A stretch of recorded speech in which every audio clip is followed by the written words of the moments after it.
The unexpected defenders. Captain Ilara Chen stared at the holographic display of her fleet with a mixture of pride and resignation. The 12 vessels of Earth's 12th Expeditionary Force hung in high orbit above the blue-green marble of humanity's homeworld, an assortment of ships that most military commanders would charitably call vintage. The EA's Perseverance, her command vessel, had been commissioned before she was born, and the others were a similar collection of retrofitted explorers, refurbished freighters, and decommissioned warships that had been pressed back into service. "Status report," she called, keeping her voice steady, despite the knot forming in her stomach. Lieutenant Rivera, her tactical officer, glanced up from his console. "All ships report ready, Captain. Though engineering on the Sentinel is requesting another day for drive calibrations." "Request denied," Chen replied. "General Assembly orders are clear. We depart in 3 hours." The bridge fell silent. Everyone knew what those orders meant, and the slim chances of their return. 3 days earlier, humanity had received its first direct communication from the Virathi Empire, a spacefaring civilization whose existence had only been theorized until now. The massive Virathi command ship had appeared at the edge of the solar system, broadcasting a simple message in perfect English. "Humans of Earth, your technological signatures have been noted by the Virathi Imperium. Your advancements indicate potential threat status. You will submit to immediate technological assessment and resource cataloging. Resistance will be met with immediate correction." The United Earth government had scrambled to assemble a diplomatic response, but before they could transmit it, a second message arrived, not from the Virathi, but from the Nullorans, a peaceful species whose existence humans had also been unaware of until that moment. The Nulloran transmission had been desperate, pleading. "People of Earth, we received your subspace signatures and have been monitoring your development. The Virathi have already conquered 3 systems in our sector. Their assessment is merely prelude to harvesting. They strip worlds of resources and enslave populations. We have tried to resist with our most advanced technologies, but they adapt to all conventional defenses within hours.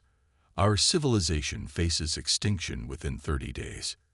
If you have any means to help us, we implore you."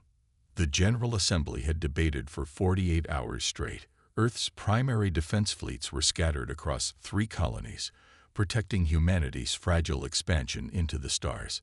Pulling those forces back would leave millions of colonists vulnerable and take weeks, time the Nullorans didn't have. That's when someone had suggested the 12th Expeditionary Force, Chen's fleet. The 12th was a hodgepodge unit, officially designated for deep space reconnaissance and emergency response, but everyone knew it was where they sent ships too outdated for the main fleet, but too valuable to scrap. It was where they sent capable officers whose careers had stalled for one reason or another. The 12th was Earth's backup plan, its insurance policy. And now, apparently, its only available response to an interstellar crisis. "Captain," Communications Officer Park interrupted her thoughts. "Incoming transmission from General Secretary Okafor." Chen straightened her uniform jacket. On screen, the stern face of Earth's highest military authority filled the view screen. "Captain Chen, your mission parameters are now being transmitted to your secure channels. The Diplomatic Corps has established limited communication with the Nullorans. You'll rendezvous with their remaining defense forces at these coordinates." A star map appeared briefly beside his face. "Sir, with all due respect," Chen began, "my fleet is—" "Your fleet is what we have, Captain," Okafor cut her off. "The Virathi have already demonstrated technology far beyond our current capabilities. Their vessels appear to utilize some form of adaptive shielding that analyzes and counteracts any weapon system used against them. The Nullorans report that conventional attacks become completely ineffective after initial engagement." Chen's tactical mind was already racing. "So they've never encountered our weapon systems before." "Precisely," said Okafor. "That may give you a momentary advantage, but intelligence suggests it won't last. Captain, I won't mislead you. This mission has been classified as high risk, minimal chance of success. Then why send us at all, sir? O'Keefe's expression softened slightly. 2 reasons. First, the Nolaran situation deserves a response, even if symbolic. Second, and frankly more important, we need intelligence. If the Virethi truly intend to target Earth next, anything your fleet can learn about their capabilities might help us prepare a proper defense. Chen understood the unspoken directive. They were being sent as sacrificial scouts. I understand, sir. One last thing, Captain. The Assembly has authorized full tactical discretion. Whatever happens out there, whatever decisions you make, they're yours. Earth stands behind you. After the transmission ended, Shen gathered her senior officers in the Perseverance's strategy room. The mood was somber as she laid out their mission. So we're bait, Commander Ibarra, her XO, summarized bluntly. More like a reconnaissance in force, Chen corrected. But yes, essentially. Our weapons systems are 20 years behind current Earth military standards, Lieutenant Rivera pointed out. What chance do we have against an enemy that adapts to cutting-edge Nolaran technology? Chen activated the display table, showing the 12 ships of her fleet. That might actually be our advantage. The Virethi expect advanced technology, quantum weapons, AI targeting systems, nanite-enhanced shields. But what happens when they face technology they consider obsolete? Dr. Amari, the fleet's senior scientist, leaned forward with sudden interest. You're suggesting their adaptive systems might be calibrated only for certain types of attacks, ones they consider worthy of adaptation. Exactly, Chen nodded. If they've been conquering advanced civilizations, their defenses might ignore what they consider primitive threats. For the next 2 hours, they developed what seemed like an insane strategy, one that relied not on the strength of Earth's technology, but on its perceived weaknesses and, more importantly, its diversity. When they finished, Chen looked at the determined faces around her. I won't pretend this isn't a long shot, she told them. But Earth is counting on us to gather intelligence and buy time. If we can cause the Virethi even a moment's confusion, it might be worth the sacrifice. The odds are terrible, Commander Ibarra said with a grim smile, but I've always been a terrible gambler. The 12th Fleet departed Earth 3 hours later, using their outdated but functional FTL drives to make the 5-day journey to the Nolaran home system. When they arrived, the scene was worse than they'd expected. Debris fields of destroyed Nolaran ships circled the outer planets. 3 massive Virethi vessels, each nearly 5 kilometers long and bristling with weapons, were systematically destroying the remaining Nolaran defenses around the 4th planet. Open a channel to any Nolaran ships still functioning, Chen ordered. After several tense moments, a flickering hologram appeared on the bridge. The Nolaran commander resembled a tall, slender humanoid with iridescent skin that seemed to shift colors with their emotions, currently a deep, mournful blue. I am Captain Ilara Chen of Earth's 12th Fleet. We received your distress call and have come to assist.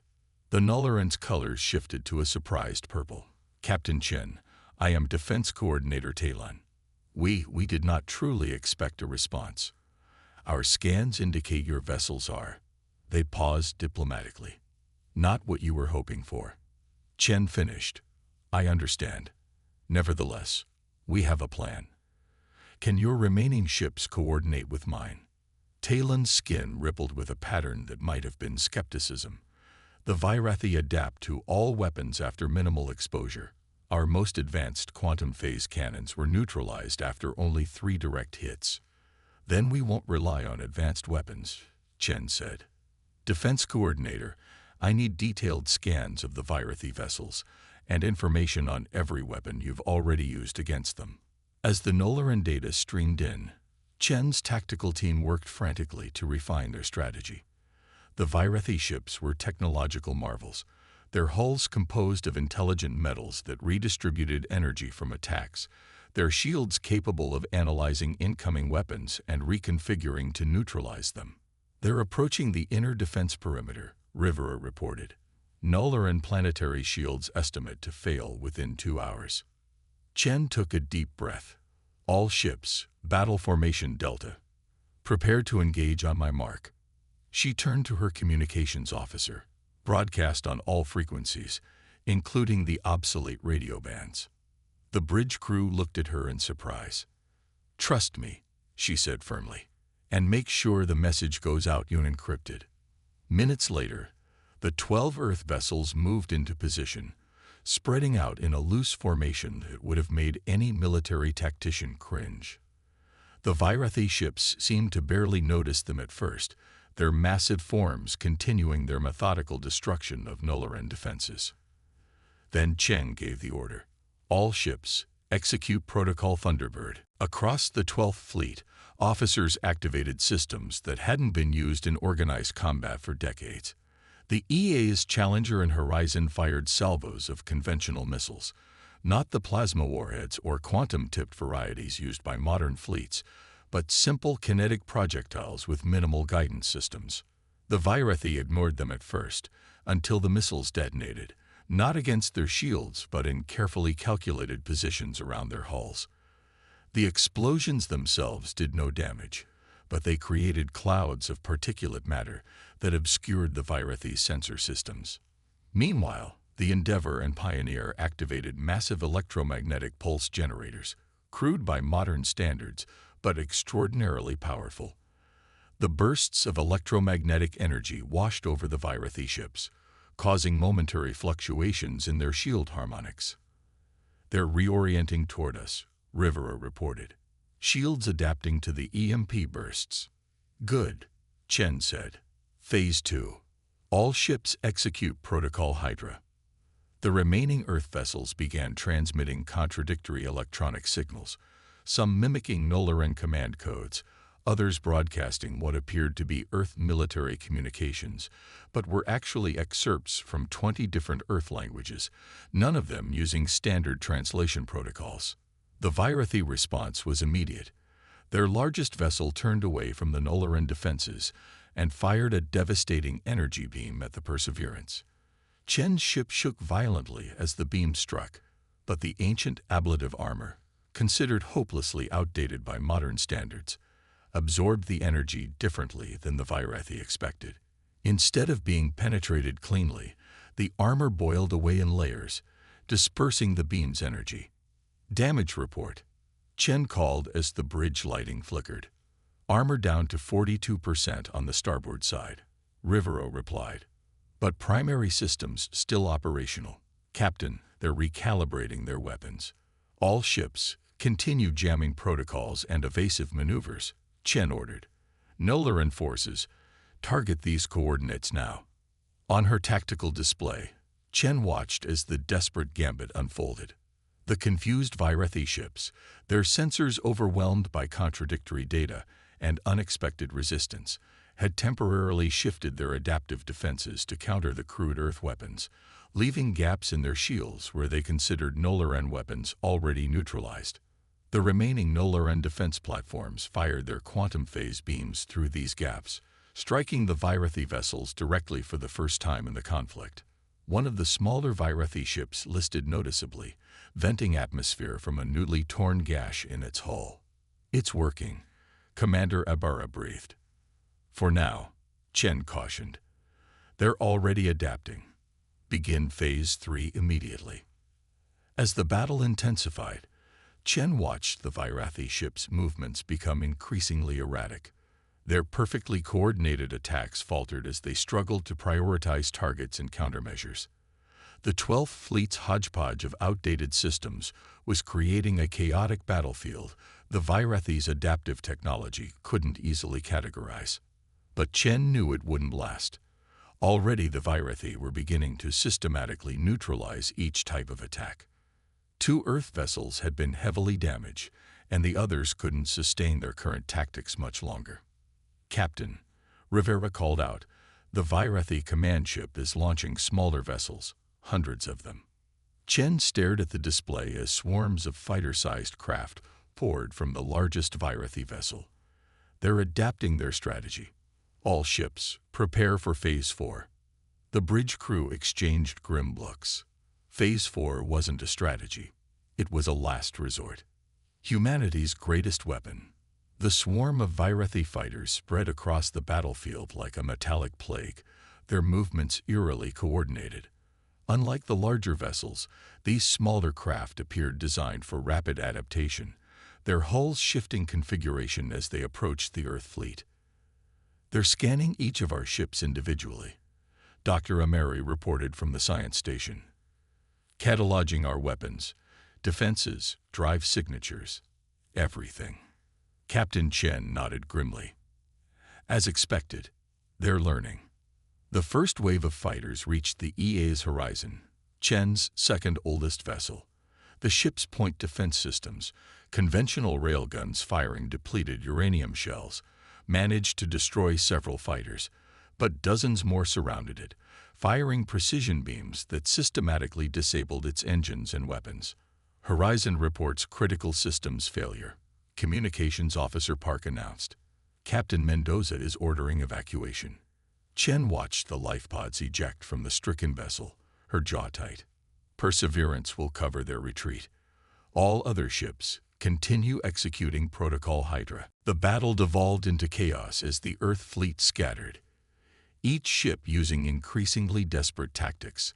The Virethi fighters adapted with frightening speed, neutralizing each weapon system they encountered. Within 20 minutes, 3 more Earth vessels had been disabled. "Captain," Commander Ibarra said quietly beside her, "we've gathered significant intelligence on their capabilities. Perhaps we should consider withdrawing the remaining ships while we can." Chen studied the tactical display, noting how the Virethi patterns had shifted. "No. Look here and here." She pointed to the fighters swarming around specific Earth vessels. "They're prioritizing targets based on perceived threat levels. The ships with the most advanced systems are receiving the most attention. So our oldest vessels are being targeted last," Ibarra realized. "Exactly." Chen opened a fleet-wide channel. "All ships, this is Captain Chen. Execute Trojan Protocol immediately. Authentication code Sierra Hotel." Across the remaining Earth vessels, officers input commands that had been prepared before they left Earth. The EA's Sentinel, the oldest and least advanced ship in the fleet, suddenly powered down all but its most basic life support systems.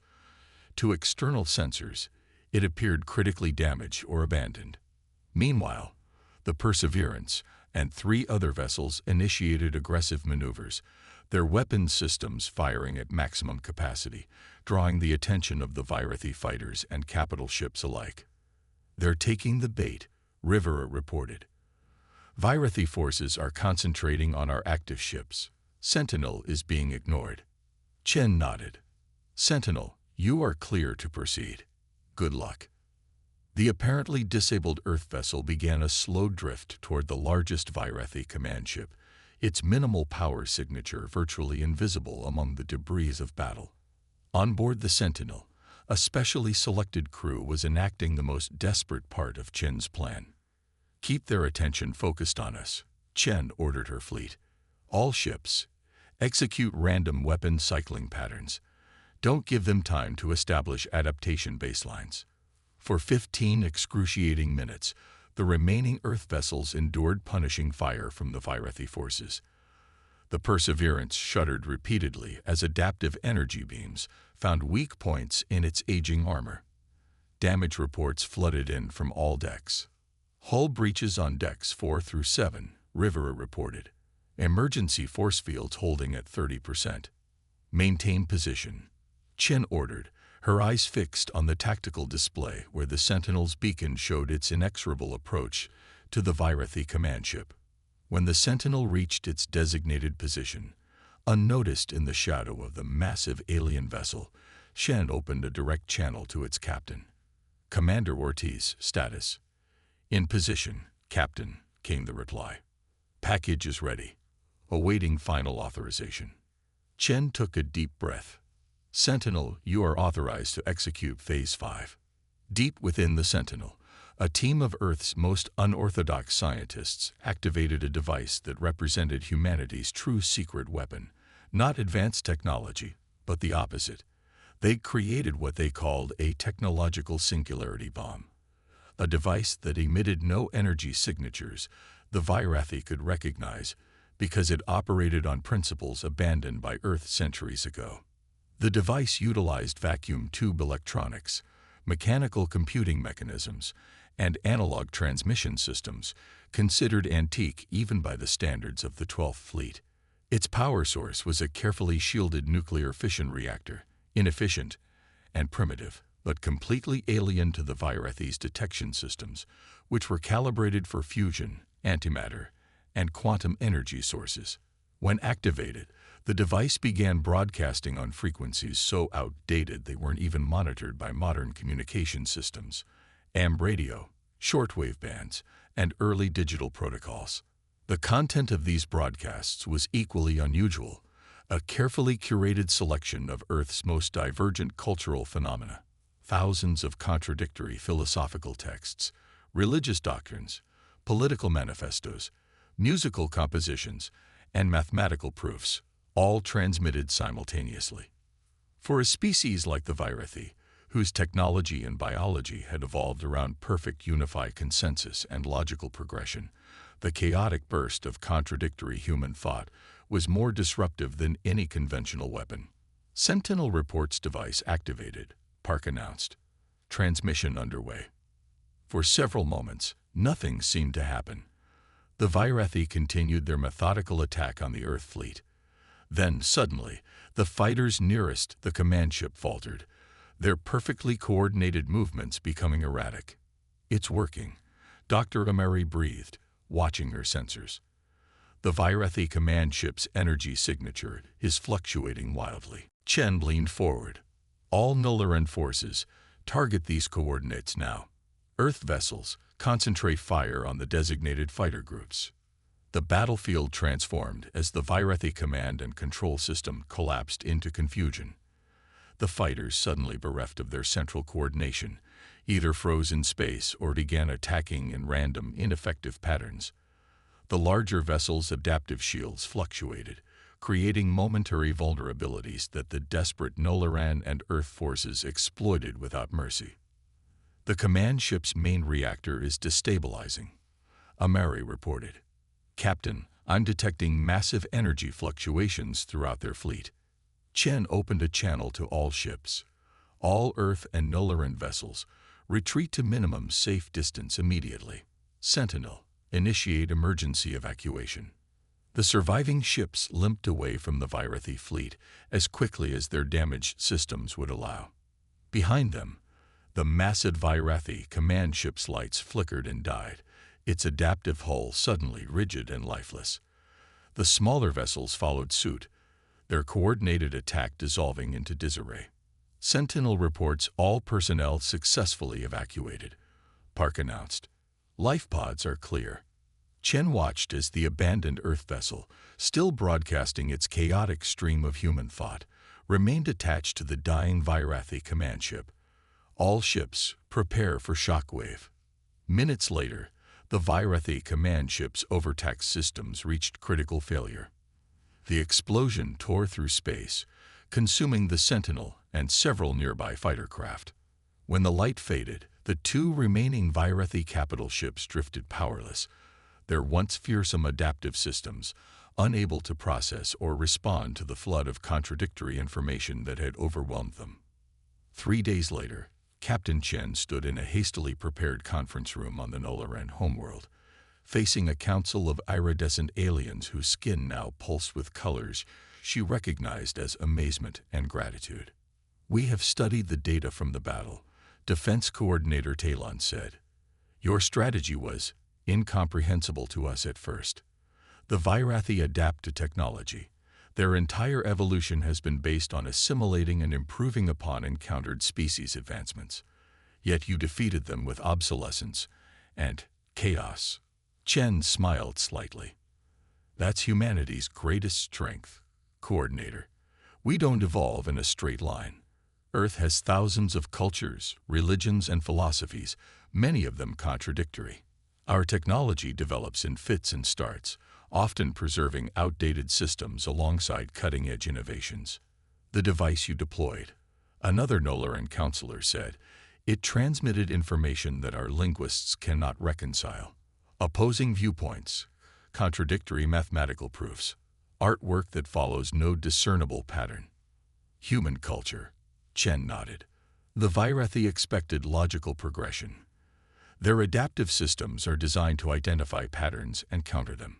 But human development isn't just about advancement, it's about diversity. We preserve the old alongside the new. We cherish contradictions. We find strength in our differences. Talon's skin rippled with a new color pattern. We misjudged you, Captain Chen. When your fleet arrived, we saw only outdated technology and believed Earth had sent us its expendable resources. You weren't entirely wrong, Chen admitted. The 12th Fleet isn't Earth's pride. We're its insurance policy, the ones who remember how things used to be done, just in case the new ways fail. The ships that seem obsolete but carry the wisdom of earlier mistakes. As the meeting concluded and alliance protocols were established between Earth and the Nolaran civilization, Chen received a transmission from General Secretary Okafor. His usually stern face now showed unmistakable relief and pride. Captain Chen, the General Assembly has received your full report. Your tactics were unconventional, to say the least. Unconventional problems require unconventional solutions, sir. Okafor nodded. The Virathi threat appears neutralized for now. The 2 disabled capital ships have been secured by joint Earth-Nolaran forces, and the intelligence we're gathering from them is invaluable. But more importantly, we've established first contact with a potential ally. The Nolarans were expecting our most advanced fleet, Chen said. Instead, they got our most desperate measures. Sometimes desperation breeds innovation, Captain. Okafor's expression grew serious. Intelligence suggests the Virathi Empire extends far beyond these 3 ships. They'll eventually investigate their lost fleet, and they'll adapt to our tactics, Chen acknowledged. Precisely. Which is why the General Assembly has authorized the formation of a new Joint Defense Initiative. Captain Ilara Chen, you are hereby promoted to Admiral, effective immediately. The 12th Fleet will be expanded and repurposed as the core of Earth's unconventional warfare division. Chen blinked in surprise. Sir, the Virathi expected conventional weapons and strategies. They encountered humanity instead. Our contradictions, our chaos, our refusal to follow predictable patterns of advancement. That's the weapon they couldn't adapt to. Okafor actually smiled. Admiral Chen, your mission is to ensure they never can. As the transmission ended, Chen looked out at the stars visible through the conference room window. The Virathi had encountered countless advanced civilizations, assimilating their technologies and neutralizing their defenses, but they had never encountered humanity. A species whose greatest strength wasn't technological superiority, but the beautiful, chaotic diversity of its development. They had asked for advanced reinforcements, but instead received humanity's greatest message. Evolution isn't always a straight line forward. Sometimes, the path to survival wins through the past, embraces contradiction, and finds strength in the chaos that other species see as weakness. The next time the Virathi came, Earth would be ready, not with perfect uniformity, but with the glorious, unpredictable chaos that made humans who they were.